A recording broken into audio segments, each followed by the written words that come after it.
밤에 형제들이 바울과 실라를 즉시 베레아로 보내니 그들이 그곳에 이르러 유대인들의 회당에 들어가니라.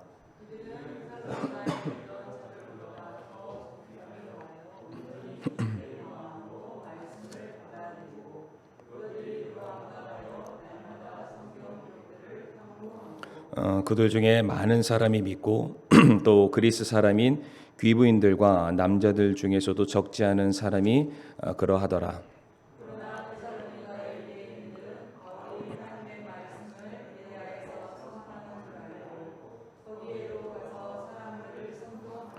이에 형제들이 즉시 바울을 내보내어 바다까지 가게 하였으나 실라와 디모데는 여전히 거기에 머물러 있더라.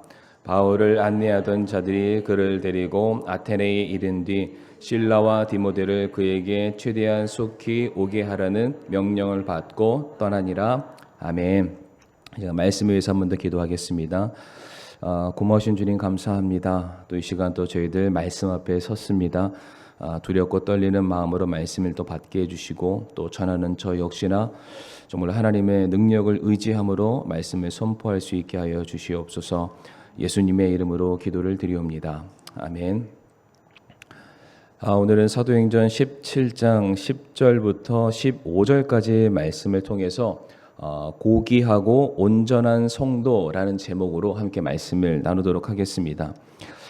지난 시간 말씀을 이제 떠올려 보시게 되면은 데살로니가에서 있었던 사건이죠. 바울과 그의 일행을 붙잡기 위해서 불량배까지 동원하는 일이 발생하게 되자 이제 데살로니가에 속해 있는 성도들이죠. 야손을 비롯한 교회 성도들이 이제 바울과 그의 일행들을 이제 피신을 시키게 됩니다. 그래서 그들이 이동한 장소가 오늘 본문에 나와 있는 베레아라는 지역인데요. 지도 하나 보여주시게 되면은 저쪽에 화살표 있는 부분이 보이실 겁니다. 조금 확대해 주시겠습니까? 보시게 되면은 데살로니가에서 이건 확대가 아니고요. 데살로니에서 베레아까지 굉장히 이제 짧은 거리이기는 하지만 이 두 지역의 사이가 한 75km 정도 된다고 합니다. 그러니까 사람이 보통 걸어서 한 3, 4일 정도 되는 거리, 바로 그곳까지 바울과 그의 일행들이 이동을 하게 되고요. 베레아에 도착하자마자 또 여전히 그들은 늘 하던 대로 복음을 증거하게 됩니다. 그런데 오늘 본문이 너무 유명하기도 하니까요.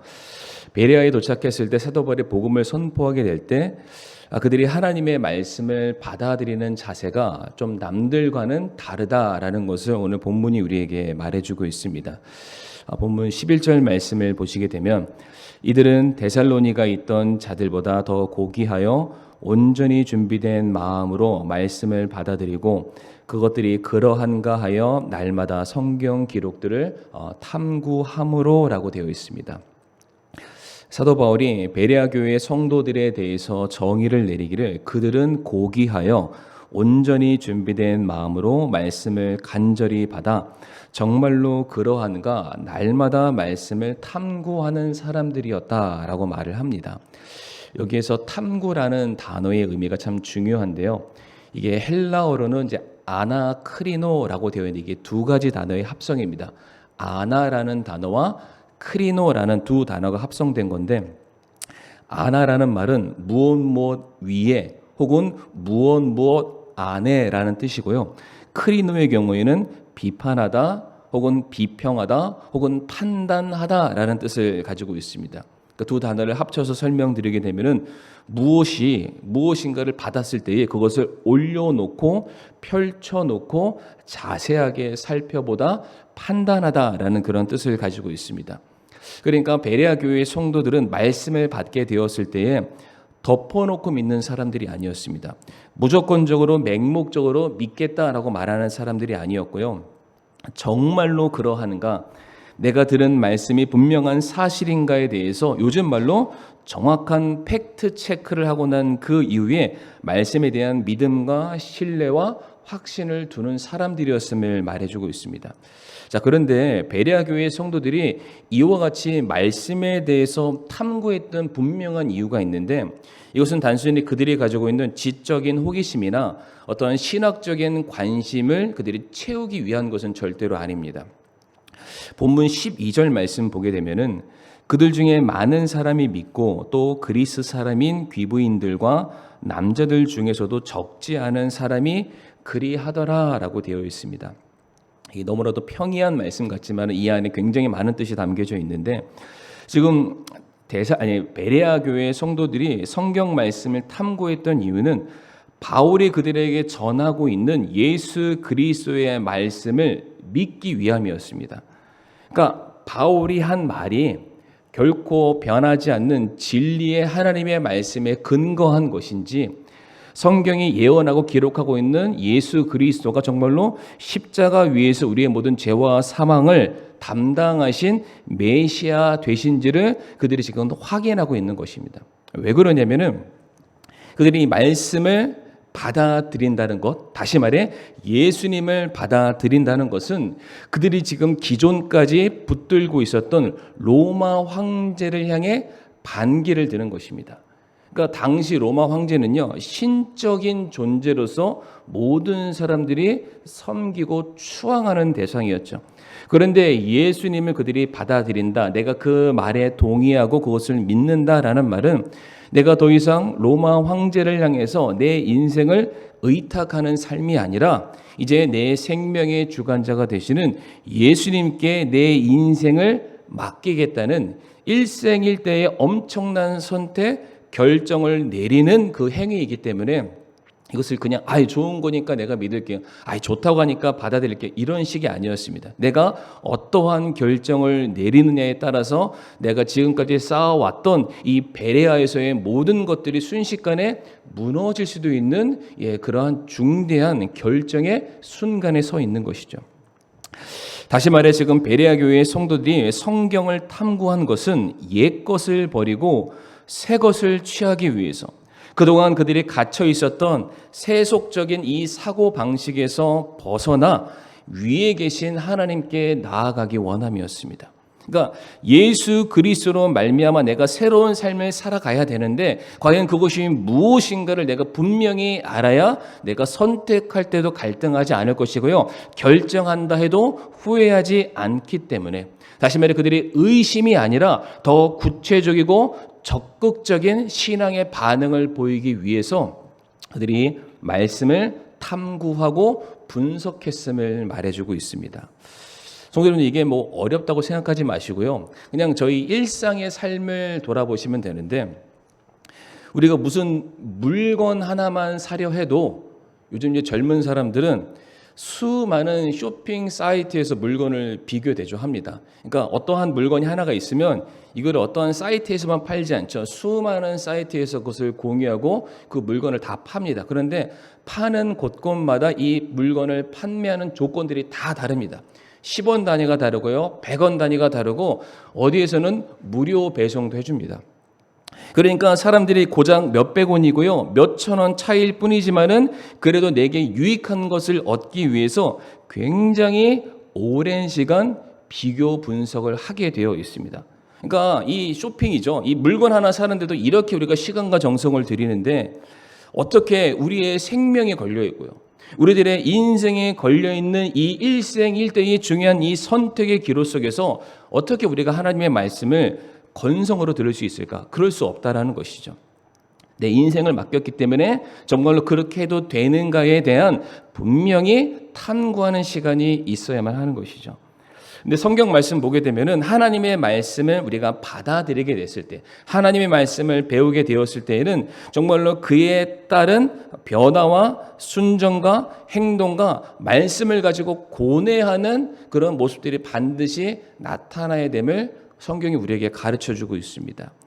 우리가 다 같이 에베소서 말씀 좀 이 시간 보기를 원하는데요, 에베소서 4장 21절에서 25절까지 말씀 우리가 한 절씩 좀 교독해서 읽기를 원합니다. 진리가 예수님 안에 있는 것 같이 너희가 그분의 말씀을 듣고 그분에게서 가르침을 받았을진데,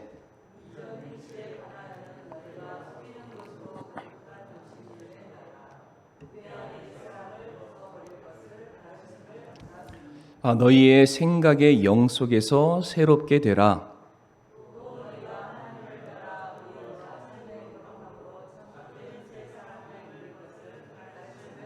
같이 읽을까요? 그런즉 거짓말을 버리고 각 사람이 자기 이웃과 더불어 진리를 말하라. 우리는 서로 지체니라. 아멘. 21절 말씀을 다시 한번 보여주시게 되면은 너희가 그분의 말씀을 듣고 가르침을 받았을진대라고 되어 있습니다. 다시 말해 듣는 것에서 그치는 것이 아님을 말씀해 주고 계시죠. 가르침을 받았다라는 것은 우리가 들은 말씀에 대해서 탐구하고 분석하고 정말로 그러한가 내 삶에 적용해 보는 과정들이 있었음을 말해주고 있습니다. 그러니까 우리가 진리의 말씀을 들었다면 정말로 그것이 옳은지 그른지 무엇이 진리인지 무엇이 거짓인지를 말씀을 통해서 분석할 수밖에 없음을 말해주고 있습니다. 그런데 이와 같은 과정이 끝나게 되었으면 22절에 옳고 그름이 무엇인지를 우리가 알게 되었기 때문에 이전 행실에 대해서 옛 것에 대해서는 버려야 된다. 왜? 우리가 더 좋은 것을, 더 진실된 것을, 더 가치 있는 것을 알게 되었기 때문입니다. 영원한 것과 유한한 것의 차이를 발견했기 때문에 이전까지 우리가 붙들고 있었던 모든 것들이 배설물 되었음을 인정하고 과감하게 내버리는 순종과 결단이 있어야 된다. 이것이 말씀을 들을 때 나타나는 것이 아니라 말씀을 듣고 가르침을 받았을 때, 내가 말씀을 분석하고 탐구했을 때 이와 같은 모습이 나타나게 된다라고 말씀을 하십니다. 그래서 23절 말씀 보게 되면은 우리가 버리는 것에서 그치는 것이 아니라 새롭게 되는 것, 새로운 옷을 입어야 함을 말씀을 하시죠. 다시 말해 정말로 좋은 것을 취했으니까 그 좋은 것이 정말로 내게 유익한지를 실제로 삶에서 적용해 봐야 함을 우리들에게 말씀하고 있는 것입니다. 24절 말씀도 뭐라고 되어 있나요? 너희가 하나님을 따라라고 되어 있습니다. 하나님을 따라. 하나님의 말씀을 들었을 때가 아니라 들은 말씀대로 따랐을 때, 들은 말씀대로 순종했을 때, 들은 말씀을 정말로 탐구해서 그러한가 확신했을 때 그 말씀대로 살아가게 되었을 때에 성도들의 삶의 가치가 증명되는 것이고요. 말씀의 의미가 우리들의 삶 속에서 실제화가 된다라고 가르치고 있습니다. 우리가 너무 잘 아는 말씀인데 디모데후서 3장 16절과 17절 말씀, 우리가 암송까지 하는 말씀이기도 하는데요. 모든 성경 기록은 하나님의 영감으로 주신 것으로 교리와 책망과 바로잡음과 의로 교육하기에 유익하니 이것은 되게 중요합니다. 우리 앞에 교리와 바로잡음과 의로 교육하기에 무엇인가 배우는데 유익한데 그 이유를 17절에 말씀해 주시죠. 이것은 하나님의 사람이 완전하게 되어 모든 선한 일에 철저히 갖추어지게 하려 함이다라고 되어 있습니다.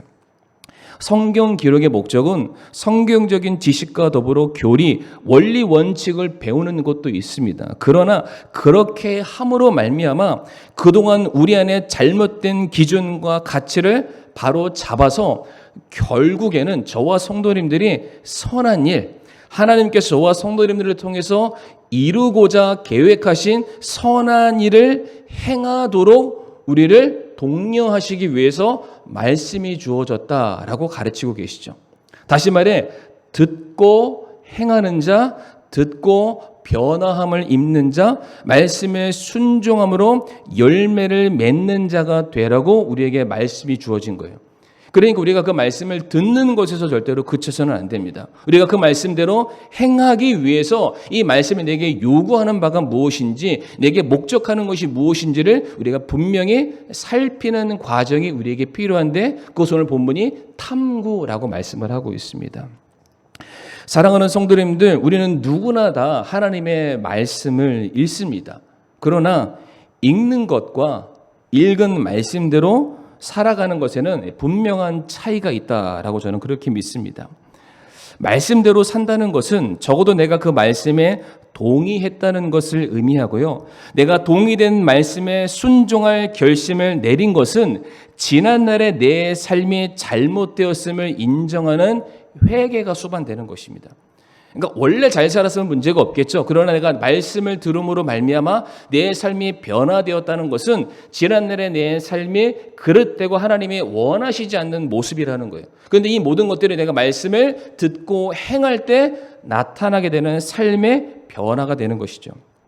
그리고 우리가 말씀대로 산다는 것은 내게 말씀하신 하나님에 대해서 우리가 늘 인식하며 살아가고 있음을 보여주는 하나의 방편이고요. 또한 그 말씀이 내 마음속에 온전하게 새겨져 있음을 보여주는 하나의 증거가 되기도 합니다.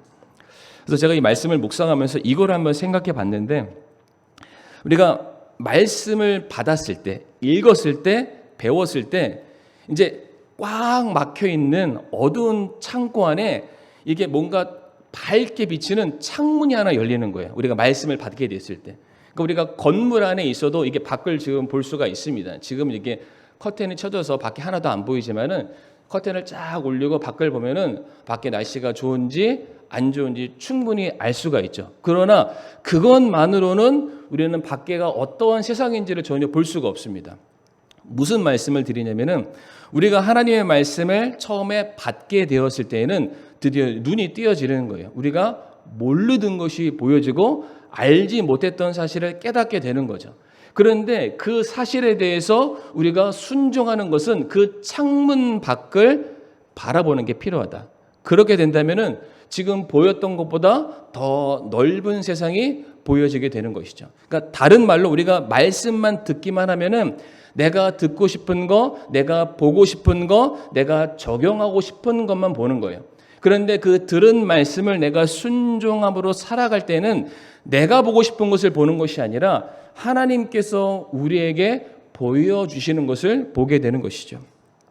그러니까 내 기준대로 살아가는 것이 아니라 하나님의 기준대로 우리가 살아가기 위해서는 들은 말씀에서 그치는 것이 아니라 그 말씀이 정말로 그러한가 탐구하고 연구하는 삶. 베레아 교회 성도들이 왜 이러한 삶을 선택했을까? 지금보다 더 나은 삶, 진보된 믿음의 분량을 갖기 위해서 그들의 말씀을 붙들었고요, 말씀을 묵상했고, 말씀을 탐구하는 삶을 살게 되었던 것입니다. 어쩌면 이와 같은 모습이 그들 안에 있었기 때문에 오늘 본문에서 그들을 뭐라고 불렀냐면은 그들은 고귀하며 온전한 자다라고 불렀던 것이 아닌가 생각이 듭니다. 그런데 성도님들, 오늘 말씀을 한 가지 더 살펴보기를 원하는데, 이 베레아 교회의 성도들이 이 고귀하다라고 불리는 그 의미를 우리가 좀 살펴보기를 원하는데, 11절 말씀 한 번 더 다시 한번 우리가 읽어볼까요? 11절 말씀 한번 읽어보겠습니다. 시작.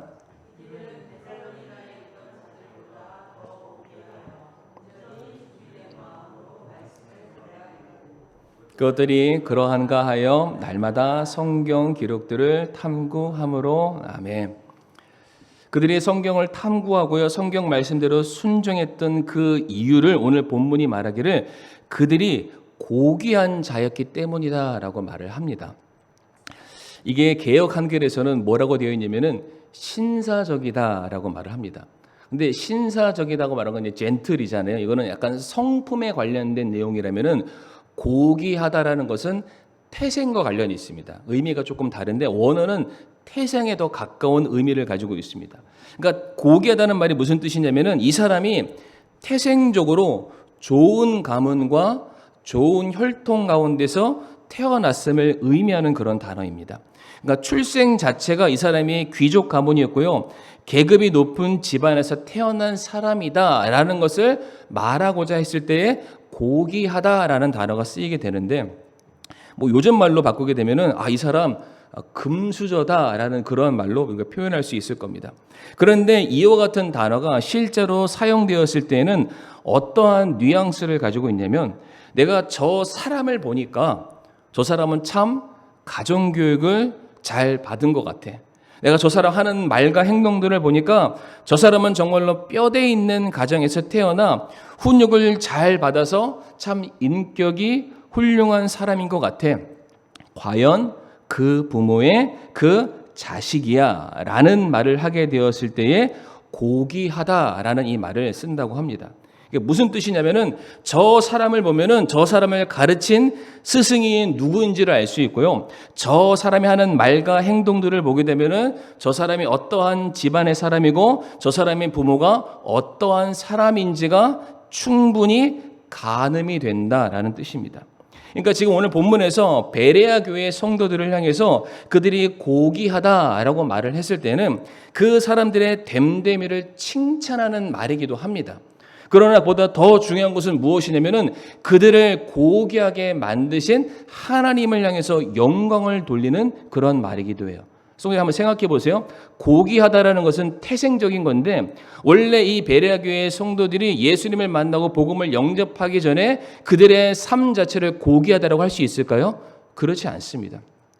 그들이 말씀에 대해서 반응하는 모습, 그들이 말씀으로 말미암아 새롭게 변화된 그들의 삶의 모습을 보니까 고귀한데 그 고귀함이 어디서부터 내려왔냐면은 하늘로부터 하나님으로부터 내려왔음을 봤다라는 뜻입니다. 고린도후서 5장 17절 말씀 보게 되면 우리가 너무 잘 아는 말씀인데요.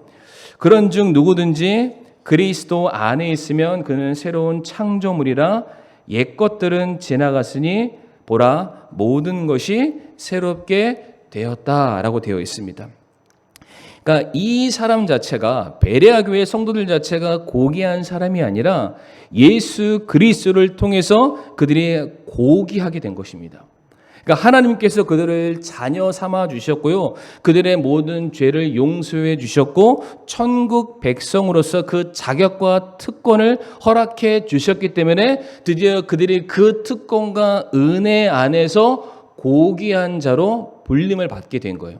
그런데 단순히 그들이 그런 특권이 있었기 때문에 고귀한 자로 불림받은 것이 아니라 그들의 아버지이자 왕 되신 하나님이 죄가 없으신 분이시고요. 거짓말하지 않는 분이시고요. 실언치 않는 분이시죠. 그런데 그 하나님의 아들인 성도들 역시 죄 없이 살아가려고 노력하고요. 거짓말하지 아니하기 위해서 애를 쓰고요. 하나님의 말씀대로 순종하기 위해서 고군분투하는 삶의 모습을 바라보게 되었을 때에 모든 사람들이 베레아 교회 성도들을 보면서 저 사람들은 태생적으로 고귀한 사람들이다. 다른 말로 하나님의 자녀다라고 고백했다라는 사실이죠. 베레아 교회의 성도들이 고귀한 자, 하나님의 자녀로서 합당한 삶을 살아가기 위해서 그 이름에 부끄럽지 않는 삶을 살아갔던 모습을 오늘 본문에서는 그들이 고귀하다라고 말을 했다라는 사실입니다. 하나님께서는 자기의 이름을 위해서 사는 성도들에게 하늘과 땅을 여는 권세를 주셨고요. 주님의 이름으로 모든 것을 행할 수 있는 능력도 주셨습니다. 그런데 어떤 사람에게요? 자기의 이름을 위해서 행하는 사람들에게 그 능력을 주시겠다라고 말씀하고 있습니다. 다시 말해 그 삶을 통해서 하나님의 능력과 영광과 그분의 사랑이 증거되게 되었을 때에 나라는 존재가 어떠한 사람인지 세상 가운데 드러나게 된다는 것이죠. 우리가 다 같이 요한복음 1장 1절과 14절 말씀 보겠습니다. 요한복음 1장 1절과 14절 말씀 우리가 두 말씀 같이 한번 읽어보실까요? 시작. 처음에 말씀이 계셨고 말씀이 하나님과 함께 계셨으며 말씀이 하나님이셨더라. 말씀이 육신이 되어 우리 가운데 거하심에 우리가 그분의 영광을 보니 아버지의 독생하신 분의 영광이요 은혜와 진리가 충만하더라. 아멘. 처음부터 말씀이 있었대요.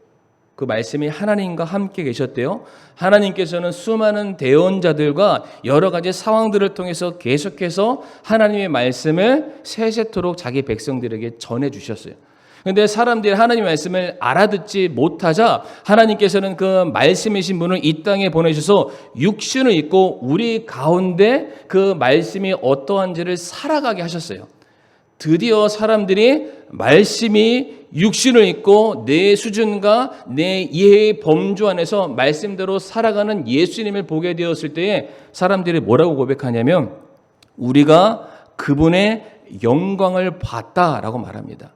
그동안에 말씀이 없었던 것은 아니에요. 말씀이 있었는데 그 말씀까지 다다를 만한 지식과 지혜가 사람들에게 없었는데 하나님께서 그 사람들을 배려하셔서 예수님을 이 땅에 보내시고 말씀대로의 삶을 살아가게 되었을 때에 모든 사람들이 예수님을 통해서 하나님의 영광을 발견하게 되었고요. 은혜와 진리가 충만함을 보게 되었다라고 말합니다.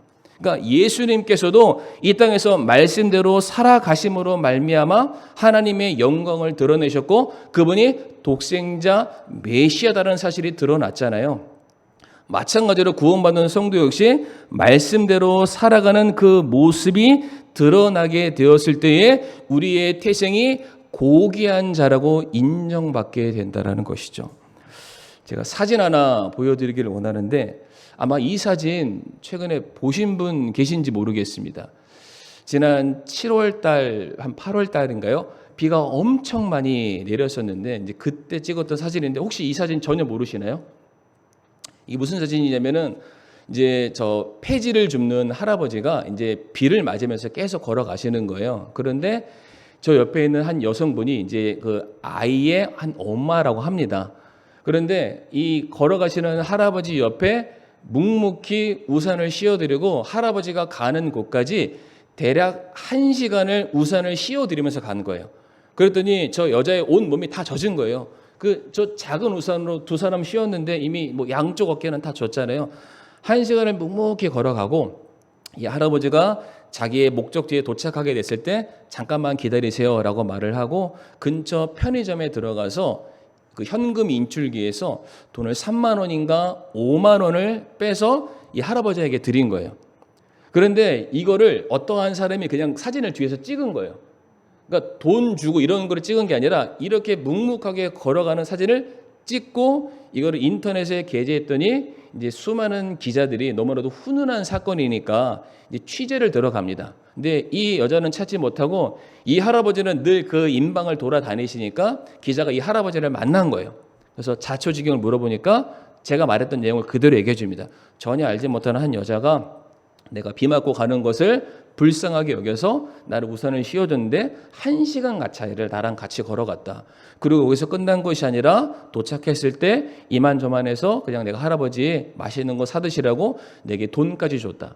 그래서 이제 역추적이 들어가는 거예요. 드디어 이 여자를 수소문 끝에 만났는데 이제 인터뷰를 거절합니다. 근데 이 여성분이 딱 한마디를 남겨요. 나는 기독교 신앙을 실천했을 뿐입니다. 이게 끝입니다. 그러니까 그 밑에 달려있는 댓글들이 뭐냐면은 저 여자가 다니는 교회가 어디냐? 저 여자가 믿는 하나님은 내가 믿겠다. 그 밑에 또 다른 글도 있어요. 내가 다른 목사는 못 믿겠는데 저 여자 말은 믿겠다. 이런 말들이 쭉 나옵니다. 그러니까 하나님의 말씀에 대해서 배운 걸 그의 삶의 실천으로 드러내는데 대단한 거 아니었잖아요. 뭐 세상을 뒤집어 엎는 그런 엄청난 사건을 한 게 아닙니다. 그냥 우산을 씌워준 거예요. 내가 가지고 있는 일부분을 나눴던 것뿐이죠. 그런데 그거에 대한 파급력이 엄청나게 높아져서 이 비 맞는 초라한 모습이 우리 눈에는 무슨 눈으로 보이냐면은 고귀한 자태로 보이고 있습니다. 오늘 본문에 베레아 교회의 성도들이 이와 같은 삶을 살았음을 우리들에게 말해주고 있는 것입니다. 이제 말씀을 마무리할 텐데 우리 성도님들은 혹시 고귀하신 분들이십니까? 태생적으로 혹시 어떤 수저 가운데 좀 살고 계십니까? 나는 금수저다, 나는 은수저다. 그 인터넷 보면 다 있습니다. 내 재산 소유와 집, 차 이런 거 다 하면은 내가 어느 수저인지 알 수 있는데 저는 분명한 것은 흙수저는 아닙니다. 근데 계산해 봤더니 흙수저는 아니고 일회용 플라스틱 수저. 그 정도 되더라고요. 동수저까지 됐으면 좋겠는데 아직 제 생각에는 저는 분명히 동수저는 될 줄 알았는데 아직 동수저는 아니고 그 일회용 수저 정도. 근데 그런 것은 중요하지 않죠. 우리가 그리스도 안에서 우리가 새로운 창조물이 되었다면은 새로운 피조물과 새로운 자격과 신분을 우리가 얻게 되었다면 그에 합당한 영적인 노블리스 오블리제의 삶을 우리가 살았으면 좋겠습니다. 그러니까 우리에게 주어진 책임이라는 게 있잖아요. 하나님께서 말씀을 통해서 저와 성도님에게 책임을 계속 부여하세요. 그게 뭔지를 우리가 알아야 돼요. 알아야 실천을 하잖아요. 근데 아는 것에서 끝나는 것이 아니라 실제 삶으로 구현되었을 때에 저와 성도님들의 고귀한 성품, 우리를 구원하신 하나님의 영광이 이 세상에 드러나게 되는 것입니다. 그래서 진짜 마지막인데 베레아라는 뜻이 무슨 뜻이냐면은 무겁다라는 뜻이래요. 무겁다. 그러니까 흔들리지 않는 중심을 가졌다. 그러니까 베레아 성도들은 말씀을 받아들였을 때에 그 말씀의 기준에서 자기의 삶의 모든 것을 다 정리한 거예요. 세상에 어떠한 유혹과 말들이 들어와도 흔들리지 않고 말씀 그대로 묵묵히 걸어가는 지조 있는 그 신앙, 고귀한 성도의 삶을 살았기에 오늘 본문에서 그들을 이와 같이 칭찬한 것이 아닌가. 바로 이와 같은 모습이 저와 우리 사랑하는 성도님들에게 나타날 수 있기를 간절히 바라겠습니다.